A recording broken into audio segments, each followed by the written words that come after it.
bueno, un poquito de Loramis. Después tendrán todo esto disponible por si les interesa escucharlo completo, pero la idea es que el soporte de almacenamiento se vuelve también una materialidad para generar nuevos sonidos que no existían en el mundo antes de que existe ese soporte, lo cual genera una especie de perro que se sigue la cola.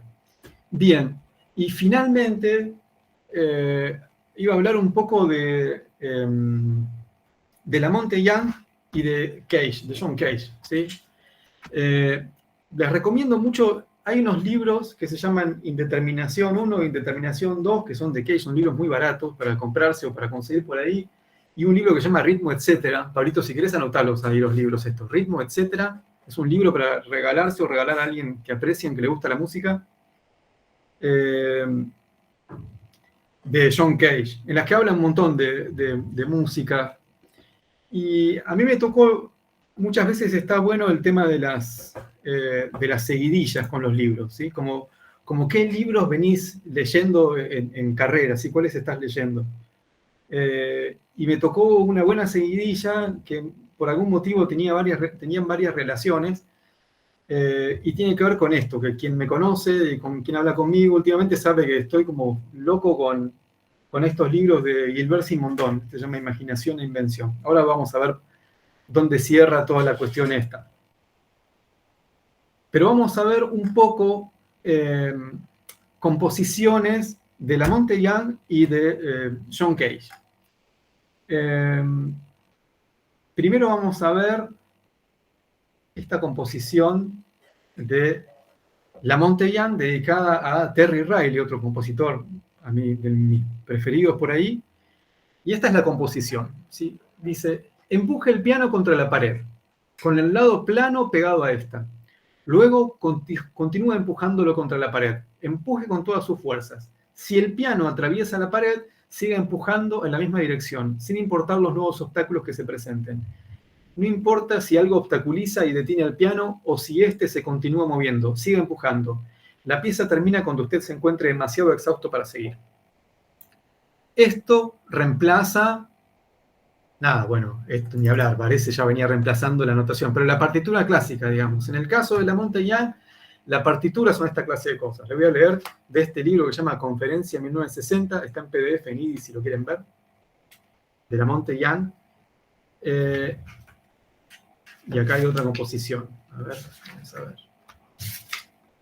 Esta es la composición, ¿no? Lo único que dice la composición es: la mayoría de ellos eran saltamontes muy viejos, ¿sí? Es solo eso.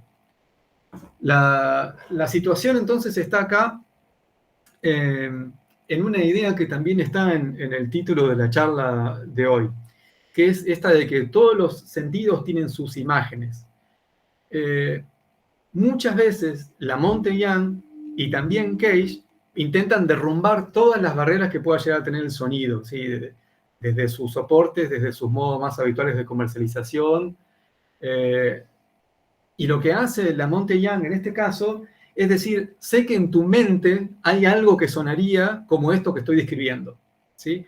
No está hablando de ningún soporte de almacenamiento, no está grabando ningún sonido, está trabajando con cómo la mente percibe una imagen de ese sonido que está leyendo, ¿sí? Hacia eso apunta, y eso es lo que describe también Gilbert Simondon cuando habla de que todos los sentidos tienen sus imágenes. Hay algo que no tiene que ver necesariamente con la percepción, sino con la historia de los sonidos que hemos oído, que queda almacenado en nuestra cabeza, en nuestra mente. Y Lamonte Young, como compositor, muchas veces apela a la existencia de eso, no apela a que esté el sonido por fuera y lo voy a reproducir. Por eso lo convierte simplemente en una instrucción de texto. Acá hay como otra de los pasajes de Simondon, acá hablando de una especie de rama de la psicología, que es la psicobiología, que habla del vínculo que tiene nuestro pensamiento con las sensaciones, ¿sí? Como dice que el pensar es muy parecido a una sensación y que por tanto, en este caso hay como un vínculo de ida y venida, que no hace falta que esté el estímulo directo del sonido, hace falta que alguna vez hayas oído para imaginar, en el sentido este de Simondon, no de lo visual, sino para que se cree en tu mente la idea sonora, la imagen sonora de que eso está sucediendo, ¿sí? Porque eso es un pensamiento y el pensamiento surge como una evolución de la sensibilidad que tenemos, y nuestra sensibilidad está asociada a nuestros sentidos. En este caso, el sentido del oído. Bien, y esta es la última, creo que, bueno, 2 cositas más de Cage nomás. ¿Cómo vamos? ¿Ya están hartos de escuchar o vamos bien? Perfecto. Esta es la clase, creo que he dado más en soledad que recuerdo. Estoy como en una especie de manicomio hablando solo, no he tenido ningún comentario en el chat, lo cual me genera cierta sospecha de que están haciendo otra cosa, pero bueno, espero que estén prestando atención. No estás solo, Mariano, estamos todos acá. Ok, bien. Bueno, entonces, esto, que es una anécdota que suelo contar bastante en el taller, que es una obra que queda cuando John Cage muere, y la obra es esta que está ahí, marcada en partitura, con las alturas, los ritmos, todo completo, y la obra se llama As Slow as Possible, lo más lento que se pueda. Entonces se reúne gente para decir, bueno, ok, falleció, vamos a ejecutar la obra que dejó sin nunca estrenar.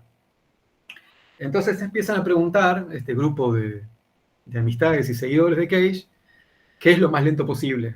Entonces agarran un metrónomo, que es lo más lento que llega al metrónomo, y alguien dice, no, el metrónomo no. El metrónomo es un instrumento de la música establecida, digamos, es de la academia, y Cage siempre fue en contra de esas cosas. Entonces tiene que ser más lento que eso. Ok, ¿cuánto soporta una persona tocando sin cansarse? ¿Y cuánto soporta? ¿Y cuánto aguanta? ¿Alguien de ustedes toca piano, guitarra, violín, algún instrumento o no? Yo toco piano, estudié en conservatorio. Joaquín, ¿cuánto te parece que podés aguantarte sin parar de tocar? Es que varía mucho de la persona, varía mucho de cuántas notas No, haya, estamos de hablando de velocidad. vos. Vos, Joaquín, ¿cuánto puedes tocar la música que más te gusta? ¿Cómo te la aguantás tocando sin parar? Decí un número. ¿Una hora? 1 hora, bueno. No sé. Supongamos que es 1 hora, pero supongamos que es 24 horas. Así que una persona puede tocar 24 horas seguidas sin cansarse, entonces había que hacer un stretch de la partitura para que dure 24 horas y la toque una sola persona. Pero, de todos modos, hay muchas obras musicales que se tocan en tándem, que alguien reemplaza. En el caso de Steve Reich hay muchos reemplazos y la música se sigue ejecutando. En Compositor para 18 pianistas de Reich hay muchos pianistas que van circulando y esto podría hacer que dure más la pieza. Si uno descansa, después sigue el otro, tipo como la carrera de Le Mans, pero de músicos. Bueno, entonces esto podría hacer que dure aún menos. Y entonces alguien dice, bueno, espera, entonces pensemos en esto. ¿Cuál es el instrumento en el mundo que menos se desafina? ¿Sí? ¿Cuál es el instrumento en el mundo que menos se desafina para hacer que la misma pieza se mantenga estable de tono durante la cantidad de tiempo que sea necesario? ¿Sí? Entonces alguien dice, hay en una catedral, tengo que compartir pantalla, perdón, hay en una catedral en Noruega, creo que es,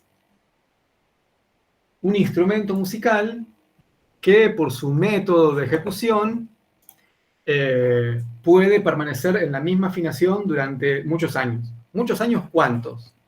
Muchos años, el número correcto, 639 años. Entonces lo que hicieron es llevar esta composición, estirarla en el tiempo para que dure 639 años ejecutada en este artefacto que está en esta catedral, en este órgano que está en esta catedral. Entonces, ahora, a los 2 o 3 meses, la gente se junta a escuchar cómo una nota cambia, por ejemplo, porque esta composición va a durar 639 años. Entonces, aparte de esta cosa que suena al libro Guinness de los récords del tema musical más largo de la historia, lo que está haciendo Cage es quitarse de encima esto. ¿Sí? No está en un CD, no está en un disco, no está en un cassette, no está en un vinilo. La música se liberó de todas estas cuestiones. ¿Sí? Liberada por completo de todas esas cuestiones. Y ese es medio como lo que sucede detrás. Es música que tiene, en ese sentido, digamos, una parte más bien reflexiva, intelectual, y no que tiene que ver tanto con el placer de escuchar música. Otras palabras lindas que están también esto está en el libro de Morton Feldman, que se llama Pensamientos Verticales, que es un compositor aliado de Cage, que a mí me parece muy fascinante esta idea. La superficie del compositor es una ilusión dentro de la cual él pone algo real, sonido. La superficie del pintor es algo real a partir de lo cual él crea una ilusión. Todo este mundo de reflexiones, de ideas, que muchas veces se expresan a partir de composiciones, pero que en realidad pertenecen más al ámbito de la poesía o de la literatura, son la manera que tiene este grupo de músicos de interpretar la música también. Cage originalmente fue discípulo de Schoenberg, que es el más estricto de los compositores, el creador del dodecafonismo, y se liberó de esos estudios, convirtiéndose a este tipo de música, o convirtiendo su creación a este estilo musical. Y lo último que voy a hacer es leerles estas reflexiones sobre una presentación que hizo Cage y cómo describir la performance. Dice, cada performance es única, al igual de interesante para el compositor y los intérpretes que para el público. Todo el mundo, de hecho, se convierte en oyente. Le expliqué esto a la audiencia antes de que empezara la función. Señalé también que uno está acostumbrado a pensar en las piezas musicales como si fueran objetos que pueden comprenderse y luego evaluarse. Pero aquí la situación era muy distinta.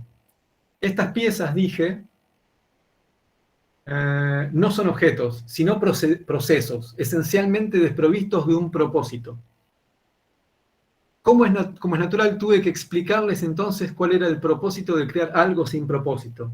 Dije que los sonidos eran solo sonidos, y que si no eran solo eso, íbamos, nosotros, claro, en plural de autoría, a hacer algo al respecto en la próxima composición.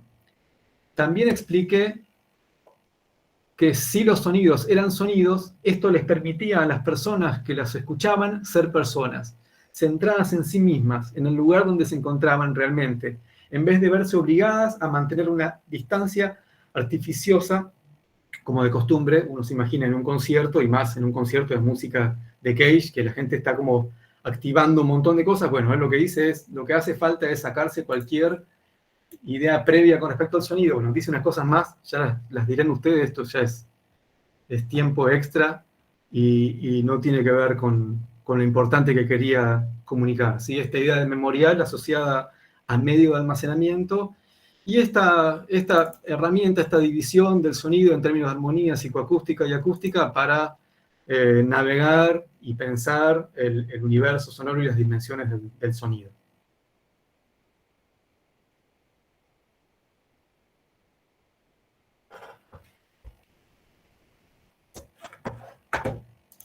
Bien. ¿Alguna pregunta, alguna objeción? Yo tenía una consulta.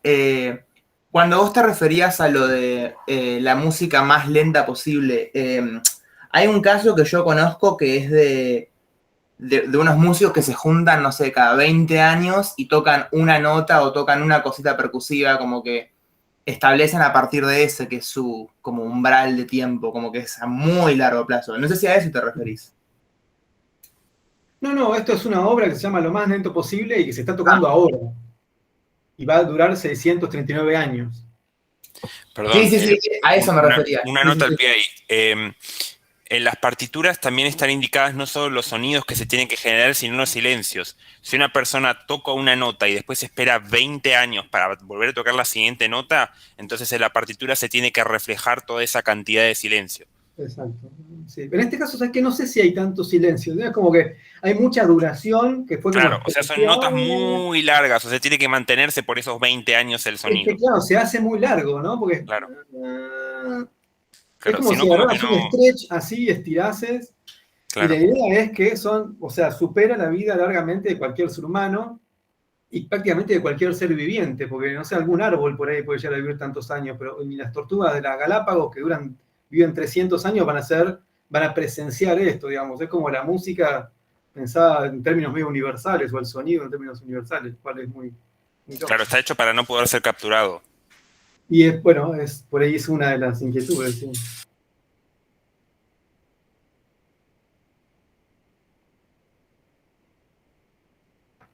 Bueno. Silencio, como la de ¿cómo se llama? De Cage, 433. Acostúmbrate, querido. Acostúmbrate.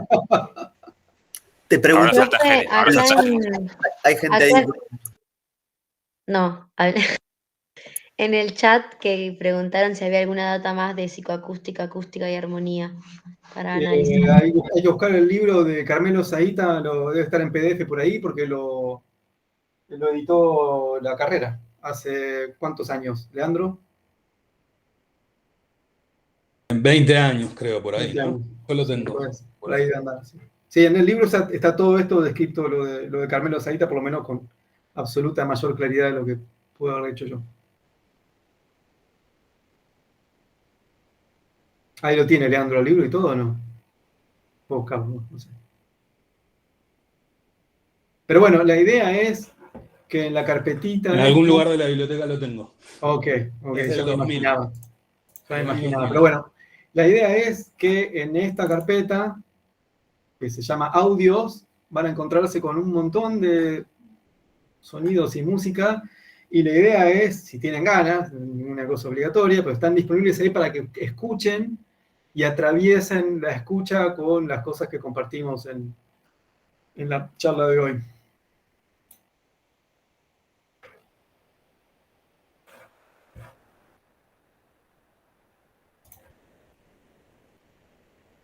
Ok, bien. Bueno, eso es todo.